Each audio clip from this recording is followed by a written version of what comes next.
There is some brisket loaf. Look at that. Smoked brisket meatloaf with some pasta, veggies, and green olives.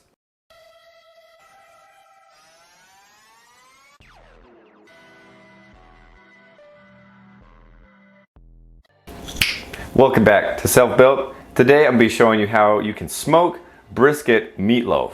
Now get ready. This is everything I'm going to be using to make the meatloaf. It's pretty simple. I'm going to be doing the eggs first.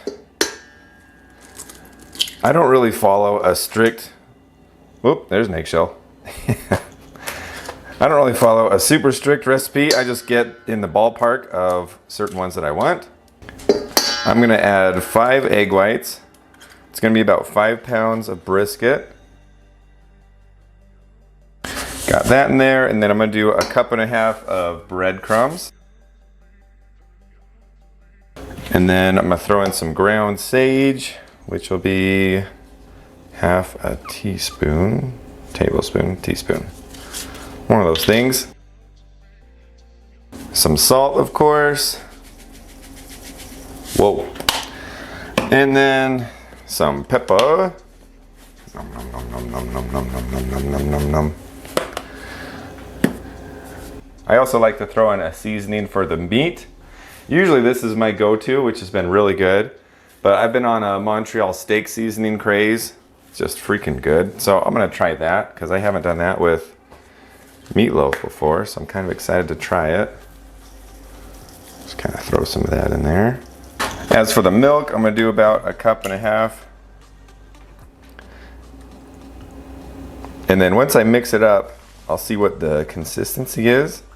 And if I'm not a fan of it, I'll just make some changes. But let's see what this turns into.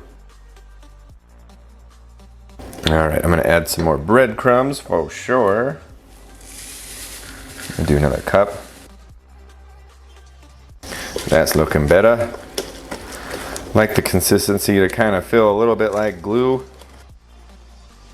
I like for this to still be a little bit runny, but mostly thick and viscous. Now time for the old brisket. And if you don't know how to grind brisket, I did make a little video that you can check out. It'll teach you how to do it, all the beginner tips. And then this is the fun part or gross part, depending on if you like this or not. But you just mush it in, just massage everything together and make it one giant cohesive blob of loaf.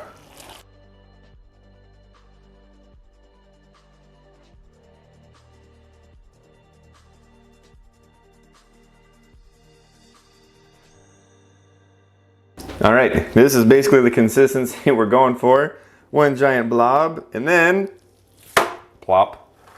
I like putting this in a pretty big pan, so then when I mush it out, it's pretty thin, which means I'll be able to put more smoke flavor into it and also more of the top sauce, which is a secret. Haven't shown you that yet. I'm just gonna push this out.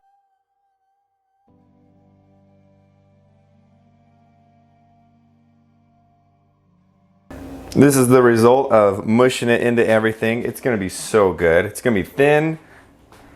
It's gonna be swimming in its own juices. Next thing, we're gonna put an awesome glaze or a topping on top of this. There's a lot of different methods you can do, but what I really like are just ketchup in Worcestershire sauce. If you wanna sweeten it up, you can add some brown sugar to this, but I'm not a huge sweet person. I like savory much, much more. And this, I just go for a consistency. Oh, excuse me.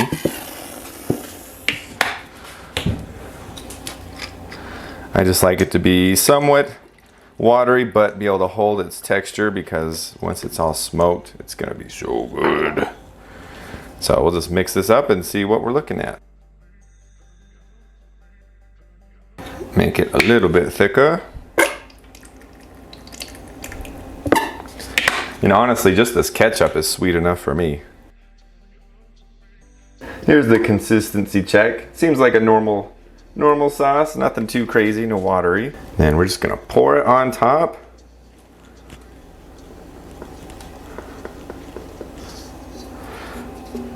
Don't want to waste any of this deliciousness.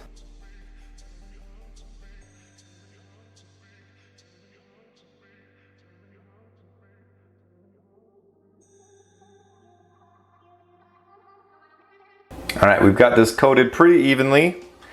Now, as an extra bonus, throw a little bit more seasoning on top. Just for a little extra kick. Now we're gonna throw this on the smoker. I've got it set to a low smoke setting. I'm gonna have it smoke for probably around 3 to 4 hours. Just so we can get extra smokiness. Then whatever the temperature's at, I will bring it to where it needs to be all cooked up. Been about 4 hours. Just check the temperature, it is all cooked. You can see it's shrunk up a little bit.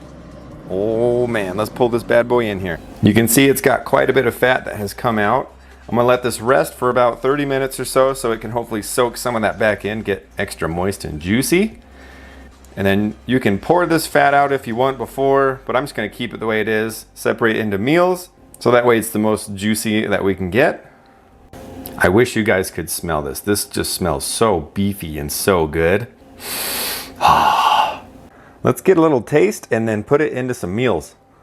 Let's get a little chunk of here. There is some brisket loaf. Look at that. We of course have to give this a try. That's so good.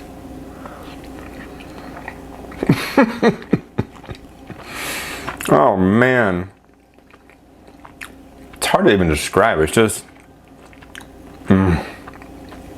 so beefy. Got a lot of different flavors, good consistency. It is moist through the roof.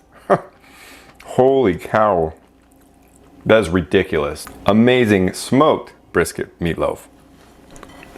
What I'm gonna do is I'm gonna separate this into my different meals. I'll probably do like 6 to 7 ounces per meal, so that way I can get some more meals. And then I'm gonna throw some sides on there and we'll get to there. Got all of our meals separated. We got 13 meals, lucky number. This is gonna primarily be our protein source. I'm gonna be cooking some pasta, which, ta-da, already done. Wow, that was quick. 10 points if you can tell me what style this is, because it's, I don't know, it's pasta.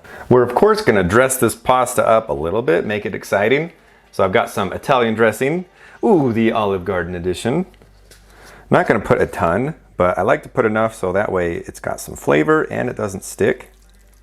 We'll see what that does.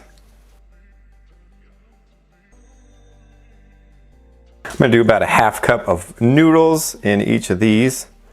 At least to start with that and see how much is left over. And the last noodle is my noodle. I'm gonna put some frozen veggies in here, and then one thing to top it off. Got some nice looking veggies in there. Now the piece de resistance are garlic and jalapeno double stuffed green olives. Oh yeah, these are so good. It's got a nice punch of garlic and a little bit of heat from the jalapeno. Gonna throw a couple of these bad boys. I think about 3 for each meal. I love to eat some and then have a treat and then eat some more and then have a treat. Kind of like if you've ever had Lucky Charms, how you eat the crappy cereal and you save the marshmallows for last. These are your marshmallows. Gotta try one, of course. Oh yeah. These are freaking good. And we are done. Smoked brisket meatloaf with some pasta, veggies, and green olives. It's kind of a fun clash of Italian and whatever meatloaf is, but it is so good. And that brings this to the end of the video. Here's just another, oh no, not an olive down. Oh, 10-second rule. Can't let that go to waste. We are at the end. I hope you guys try this meatloaf recipe out. If not, hopefully it sparks some new ideas and stuff that you can do in your own meal prep or just cooking in general, because this is versatile to whatever you want to do. If you want to do just make some sweet meatloaf, or if you want to make some meals, whatever, it's all good. If you've got any questions, comments, or some sweet tweaks to this, definitely let me know in the comments below. Don't forget to like, share, and subscribe. If you haven't already, it means a lot and it helps a ton. There will be a lot more delicious recipes coming in the near future, so don't forget to tune in, and we'll see you next time on More Self Build.